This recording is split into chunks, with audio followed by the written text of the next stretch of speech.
Hi. അഗ്രിബിസിൻ്റെ ഒരുപാട് പേര് ചോദിക്കുന്നത് അഗ്രിബിസിൻ്റെ ഫെലനോയ്സിൻ്റെ കുറിച്ചിട്ട്. ഇപ്പോൾ പ്ലാൻ സ്റ്റോക്ക് ഔട്ടായോ, ഒരുപാട് പ്ലാൻസ് കണ്ടിരുന്നു എന്നൊക്കെ പറഞ്ഞിട്ട്. സ്റ്റോക്ക് ഔട്ട് ആയതല്ല, നമ്മൾ 1.5 മാസത്തോളം ഓർഡേഴ്സ് കണ്ടിന്യൂസ് അയക്കുന്നതുകൊണ്ട് പ്ലാൻസ് കറക്റ്റ് രീതിയിൽ നനക്കാൻ കഴിഞ്ഞിട്ടില്ല. അതുകൊണ്ട് നിങ്ങൾ പ്ലാൻസ് കണ്ടാലും അറിയാം, ചെറിയ ഡ്രൈ ആയിട്ടുണ്ട്. അപ്പോൾ കസ്റ്റമേഴ്സ് മേടിച്ച് കഴിഞ്ഞാൽ തന്നെ പ്ലാൻസ് നല്ല ഡ്രൈ ആയിട്ട് ഇരിക്കുന്നുണ്ട് കംപ്ലയിൻറ്റ് പറയും. ഡ്രൈ ആയത് നമ്മൾ ജസ്റ്റ് വെള്ളത്തിലിട്ട് വെച്ച് കഴിഞ്ഞാൽ, ഒരു ഓവർനൈറ്റോ വെള്ളത്തിലിട്ട് വെച്ചാൽ നമുക്ക് എന്ത് ചെയ്യും, പഴയ പോലെ തന്നെ പൂർണ്ണ രീതിയിലാവും. പക്ഷേ ഒരുപാട് പേർക്ക് അത് മനസ്സിലാവില്ല. അതുകൊണ്ട് നമ്മൾ താൽക്കാലികമായിട്ട് സെയിൽസ് ക്ലോസ് ചെയ്തിരുന്നു. പിന്നെ ഒരു 10-15 ദിവസം കഴിഞ്ഞ ശേഷം മാത്രം നമ്മൾ ഫെലനോയ്സിൻ്റെ സെയിൽസ് ഓപ്പൺ ചെയ്യുന്നത്. കാരണം നമുക്കൊന്ന് പ്ലാൻസ് എല്ലാം നനച്ച് ഒന്ന് റെഡിയായി വരാനുണ്ട്. ഇപ്പോൾ നിങ്ങൾക്ക് പ്ലാൻസ് കണ്ടാൽ അറിയാം, മീഡിയ ഒക്കെ ഡ്രൈ ആയിട്ട് ഇരിക്കുന്നതാണ്.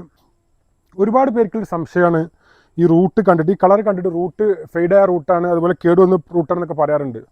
ആക്ച്വലി നമ്മൾ പ്ലാന്റ്സ് ഡ്രൈ ചെയ്തിട്ട് നമ്മൾ കുറേ അയക്കുന്നത്. കാരണം നമുക്ക് നല്ല വെറ്റായിട്ടുള്ള എപ്പോഴും നനച്ചുകൊണ്ടിരിക്കുന്ന പ്ലാന്റ്സ് ആണെങ്കിൽ നമുക്കിതുപോലെ ഫോൾഡായി കിട്ടില്ല നമുക്ക്. കാരണം നമ്മൾ പാക്ക് ചെയ്യുന്ന സമയത്തൊക്കെ ലീഫ് ഡാമേജ് ചെയ്യാൻ ചാൻസ് കൂടുതലാണ്. അപ്പോൾ ഇത് നമുക്ക് ഫ്ലെക്സിബിളാണ്. ഒരു 2-3 ദിവസം ഇതുപോലെ ഡ്രൈ ആയി കിട്ടിക്കഴിഞ്ഞാൽ നമുക്ക് ഫ്ലെക്സിബിളായി കിട്ടുന്നതുകൊണ്ട് നമ്മൾ കണ്ടിന്യൂസ് നനക്കാത്തത്. പിന്നെ 1.5 മാസത്തോളം കണ്ടിന്യൂസ് ഓർഡർ വന്നുകൊണ്ട് കുറച്ച് ഡ്രൈനെസ് കൂടുതലുണ്ട്. അപ്പോൾ ഇത് ആക്ച്വലി നമുക്ക് കിട്ടിക്കഴിഞ്ഞാൽ ഒരു വെള്ളത്തിൽ ഇത്രയും ഭാഗം വെള്ളം വരുന്ന രീതിയിൽ ഒരു ഓവർനൈറ്റ് ഡിപ്പ് ചെയ്ത് വെച്ച് കഴിഞ്ഞാൽ ആ ഒരു പ്രശ്നം മാറി കിട്ടും. പിന്നെ റൂട്ട് ഈ സിൽവർ കളർ വരുന്നതാണ് ഏറ്റവും ഹെൽത്തി ആയിട്ടുള്ള റൂട്ട് വരുന്നത്. അപ്പോൾ പലരും പ്ലാന്റ്സ് കിട്ടുമ്പോൾ ഡ്രൈ ആണെന്ന് പറയാറുണ്ട്. ഡ്രൈ ആയി കിട്ടുന്നത് എന്തുകൊണ്ടാണെന്ന് വെച്ചാൽ, നമ്മൾ ഓണത്തിൻ്റെ ഓഫറിന് ശേഷം ഒരുപാട് ഓർഡേഴ്സ് വന്നു, പെൻഡിങ് വന്നു. അതുകൊണ്ട് നമ്മൾ 1.5 മാസത്തോളം നമ്മൾ പ്ലാന്റ്സ് നനച്ചിട്ടില്ല. അതുകൊണ്ടൊരു മാത്രമാണ് ആ ഒരു പ്രശ്നം. അത് നമ്മൾ ഇതുപോലെ വെള്ളത്തിലിട്ട് വെച്ച് കഴിഞ്ഞാൽ ആ ഒരു പ്രോബ്ലം മാറി കിട്ടും.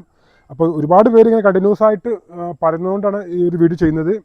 പ്ലാന്റ്സിന് ഡാമേജ് ഇല്ല. കാരണം നമ്മൾ ഏകദേശം 2 വർഷത്തോളം നമുക്കിവിടെ നമ്മുടെ കാലാവസ്ഥയിൽ നമ്മളിവിടെ വന്നിട്ട് വളർത്തിയെടുത്ത പ്ലാന്റ്സ് അല്ല. അതുകൊണ്ട് പ്ലാന്റ്സിനെ കുറിച്ചിട്ട് ആർക്കും ഒരു വേവലാദ്യം വേണ്ട. എല്ലാം ഹെൽത്തി ആയിട്ടുള്ള പ്ലാന്റ്സ് ആണ്. നന കിട്ടാത്തതിന് ചെറിയൊരു ട്രബിൾ മാത്രമാണ് ഉണ്ടായിട്ടുള്ളത്. അപ്പോൾ ഓർഡേഴ്സ് താൽക്കാലികമായിട്ട് ഒരു 15 ദിവസത്തേക്ക് നമ്മൾ ഇത് സ്റ്റോപ്പ് ചെയ്തിട്ടുണ്ട്. ഇപ്പോൾ നമുക്കുള്ളത് ഡെൻഡ്രോബിയം സീഡ്ലിങ്സ് ആണ് കോംബോ ഉള്ളത്. 15-ൻ്റെ അതുപോലെ 20-ൻ്റെ കോംബോ ഉണ്ട്. 15 കൊറിയർ ചാർജ് ഇൻക്ലൂഡിംഗ് ആയിട്ട് വരുന്നത് 1300 രൂപയാണ് കേരളത്തിലെവിടെയും. അതുപോലെ 20 പ്ലാന്റ്സിൻ്റെതാണെന്നുണ്ടെങ്കിൽ നമുക്ക് വരുന്നത് 1700 രൂപയാണ്, ഇൻക്ലൂഡിംഗ് കൊറിയർ ചാർജാണ് DTDC വഴി.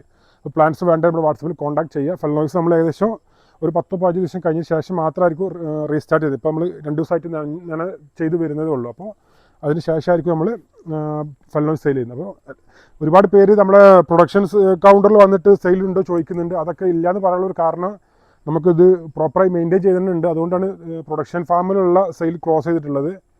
അപ്പോൾ കണ്ടാലറിയാം, നമുക്ക് ഒരുപാട് മദർ പ്ലാന്റ്സിലൊക്കെ ഡാമേജ് ആയിട്ടുണ്ട്. അതുകൊണ്ട് തന്നെ പ്രൊഡക്ഷനുള്ള സെയിൽ താൽക്കാലികമായി ക്ലോസ് ചെയ്തിട്ടാണ്. ഫെലനോയ്സ് നമ്മൾ 10-15 ദിവസം കഴിഞ്ഞ ശേഷം നമ്മൾ എല്ലാ പ്ലാന്റ്സും ഇനി അഗ്രിബിസിൻ്റെ പൂവഞ്ചന കൗണ്ടറിലായിരിക്കും സെയിൽസ് ഉണ്ട്.